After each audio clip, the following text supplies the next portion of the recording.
ಇನ್ನು ಜಮೀರ್ ಪರ ಸತೀಶ್ ಜಾರಕಿಹೊಳಿ ಕೂಡ ಬಾಟ್ ಬೀಸಿದ್ದಾರೆ. ಜಮೀರ್ಗೆ ಸಚಿವ ಸ್ಥಾನ ಕೊಡಿ ಅಂತ ಅಂದಿದ್ದೇನೆ, ಸಿಎಂ ಡಿಕೆ ಭೇಟಿ ವೇಳೆ ಅಭಿಪ್ರಾಯ ಹೇಳಿದ್ದೇನೆ ಅಂತ ಬೆಂಗಳೂರಿನಲ್ಲಿ ಸತೀಶ್ ಜಾರಕಿಹೊಳಿ ಮಾತನಾಡಿದ್ದಾರೆ. ಸಿಎಂ ಅವ್ರನ್ನ ಭೇಟಿ ಮಾಡಿದ್ವಿ, ಜಮೀರ್ ಅವ್ರಿಗೆ ಏನೋ ಸಚಿವ ಸ್ಥಾನ ಕೊಡೋದ್ರ ಬಗ್ಗೆ ಏನಾದರೂ ಪ್ರಸ್ತಾಪ ಆಗಿದೆ, ಹೇಳಿದ್ದೀವಿ ಕೊಡಿ ಅಂತ. 2 ಅಡಿಷನಲ್ ಮಾಡಿ ಅವ್ರಿಗೊಂದು ಕೊಡಿ, ಇನ್ನೊಂದೊಬ್ರು ಹೊಸಬ್ರಿಗೆ ಕೊಡು ಅಂತ ಹೇಳಿದ್ದೀವಿ. ಹೋದ ಸಲ 2 ಇತ್ತು, 3 ಮಾಡಿ.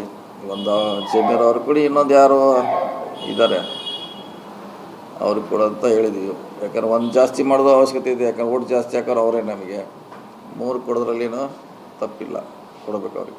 ಪಕ್ಷದಲ್ಲಿರೋರು ಸಹ ಆರೋಪ ಮಾಡ್ತಾ ಇರೋದು ಸಚಿವ ಸ್ಥಾನ ಕೊಡೋದು ಎಷ್ಟು ಸಮಂಜಸ ಸರ್?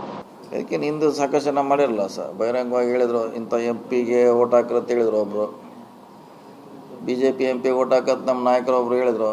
ಹಿಂಗಿತ್ತಲ್ಲ ನಮ್ಮ ಮುಂದೆ ಇದೆ, ಅದನ್ನೆಲ್ಲ ಪ್ರಶ್ನೆ ಮಾಡ್ತಾರೆ ಆ ಸಮುದಾಯದವರು. ಅವ್ರಿಗಿನ್ನ